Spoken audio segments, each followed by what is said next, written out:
Hey everybody, I know. I said I was gonna try to record last week, and I failed. Sorry. Also sorry that got thrown in Facebook jail again. Just assume I'm always in there. It's easier, probably. A little bit more for your sanity. But anyway, let's talk about the last few weeks of racing. And then I think I'll share some thoughts about Southern Nats. And I think I'm going to flip that order. I think I'm going to talk about Southern Nationals results and then talk about my last couple, 2-3 weeks of racing. So Southern Nationals came and went. I wasn't there. As we know, my car had issues. Car still kind of has issues. I've been fighting dad whip problems for a few weeks and it's kind of annoying.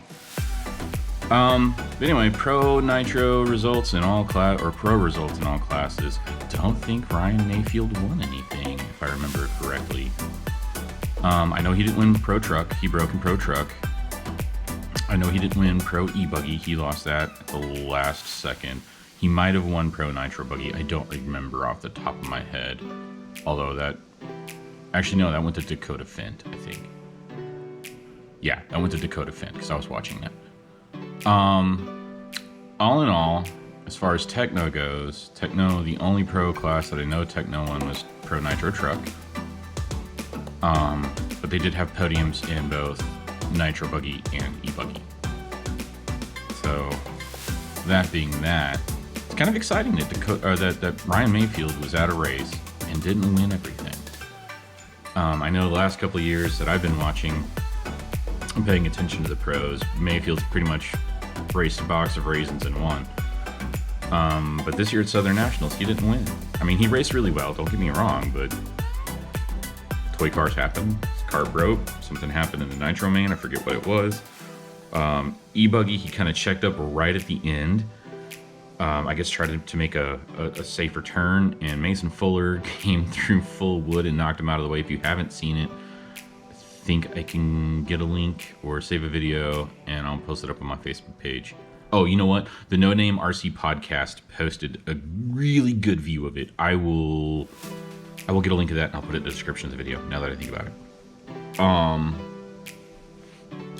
That being said, TLR winning Pro Nitro Buggy is actually pretty big. I know amongst my friends, I kind of bash them because they drive Lothies. I honestly don't think any car chassis is bad. I think whatever you want to race is great. The two main factors that you want to look for when choosing a chassis to race is what has good support locally as far as parts and drivers is kind of the most important thing. And two, what appeals to you? What look appeals to you in the buggy? But I think TLR winning a regional race, kind of a big race, is going to be pretty big for them, especially with Dakota Finn, their top guy winning it. Every race I've seen with Finn in it, he'll either qualify really, really well, and then just something wonky will happen in the main, and then he folds. But no, he did really well. And it's good to see Dakota actually win something that I've seen him in. And it's good for TLR. A lot of my friends that went out there did really well. My buddy Aaron Royston, podium in all of his classes. Clint Treadway, who does 454 RC Works, who I have some of his stuff, really great. I have his new shock diff tower, love that. Did really well in 40 plus. I think it was 40 plus e-buggy. He ended up top 10, bumping out of that. So a lot of good results from a lot of my indie people going out there, and I'm really glad to see that. I wish I could have gone. Track looked really gnarly. A lot of off camber, which sucks for me. I suck at off camber and whoops. But that would have been a great challenge. But yeah, Southern Nationals. Dakota Finn won Pro Nitro Buggy. It's good for TLR. So my last couple 2-3 weeks of racing, let's talk about that for a minute. I went Saturday, very low turnout, kind of expected because of our Southern Nationals. Played with some more sway bar changes, did a diff change. And the only thing about that, because it was just a low turnout club race, that kind of disappointed me is I was running in 4th for a while. And had a pretty dominant lead in 4th to the 5th place guy. And then right at the last turn, second to last turn, on the last lap, because I forgot to check to make sure that I had put an aftermarket fan on my ESC, I thermaled. Ripped me. And let's see, did I club race?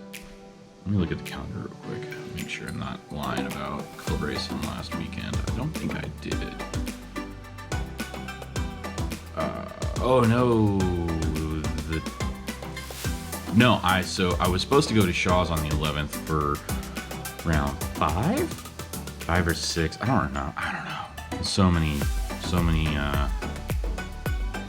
weeks, so many series days.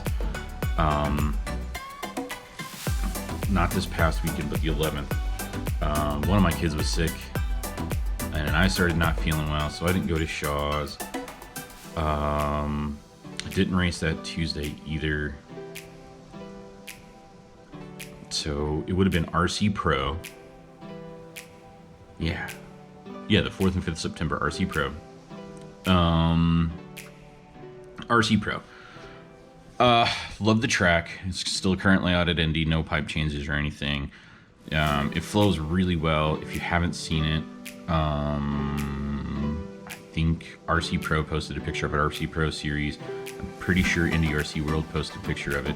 It's a great track. It's by far, I think it is by far now in my top 5 favorites layouts. Practice day went kind of expected. Green track, real loose. It was kind of weird not having any traction, but I went basically with the stock car except for pistons and oil weights. The only changes I made all weekend to my car were front and rear sway bar and the C-block. I took out some anti-squat and C-block. I went 1 dot center down, and then because of Indy and how it grooves up, I went to 2.5, 2.7 front rear on the sway bars. Diffs were 885. Shocks, because I'm using the Wiggins V2 pistons in my 2.0, were 700 all the way around all weekend long on orange front, green rear springs. Qualifying for Sportsman and RC Pro went really well. I ended up 2nd overall, I think. Yeah, 2nd overall on Sportsman e-buggy. 40 plus again is kind of my throwaway class, but I didn't do all bad in that. Mains day was where things really kind of came together. Unfortunately for the mains though, trying to race for the top spot, made a couple mistakes. There's one point in the track where you come across the center up over a weird double and then back into a chicane, and every time I'd go back in there and try to make a change in this 180 on the chicane, I'd clip the pipe. So in both A1 and A2, kind of the same thing happened, cut a few laps in, and both times it happened, it knocked me down to 4th and 5th, not respectively, but I got knocked down. But managed to stay in those positions. I did try to race for the lead. I did try to push and get back up, but got to give it out. Josh Paisley put down some great laps. Normally he's really easy for me to catch, but that dude was on fire. He drove his car exceptionally well. There were a few guys from out of town that also kind of gave me some fits. And then Mark DeWong. Mark and I have pretty similar pace. I did beat him in the 3rd round of qualifying, where my car was just dialed. It was rails and it was going. So I knew I had the speed to beat him, but just mistakes caught me. But I had a phenomenal weekend. I had a great time. Racing was exceptional with everybody, even at 40 plus, and it was fantastic. I'm gonna go to A1 this weekend and do RC Pro for that, because I do want to race for RC Pro Series Finals. Unfortunately, because I did not go to the RC Pro at Shaw's, I won't have a drop going into that, so I'll have my 2 scores. So hopefully at A1 I do well, and I can still race for a top podium spot for the North Series on that. And I'll try to bring you the race report on that next weekend. I am going to do a second video this week, probably tomorrow, maybe Wednesday, and talk about what I have learned as a tech tip on sway bars, even though I kind of already knew it, but I wanted to experience it, and I have. But that's all I have for today to catch you up. Again, guys, I'm sorry. I will try to do this more consistently again going into the future. I think I'm done getting in Facebook jail, hopefully. But anyways, I will see you at the track.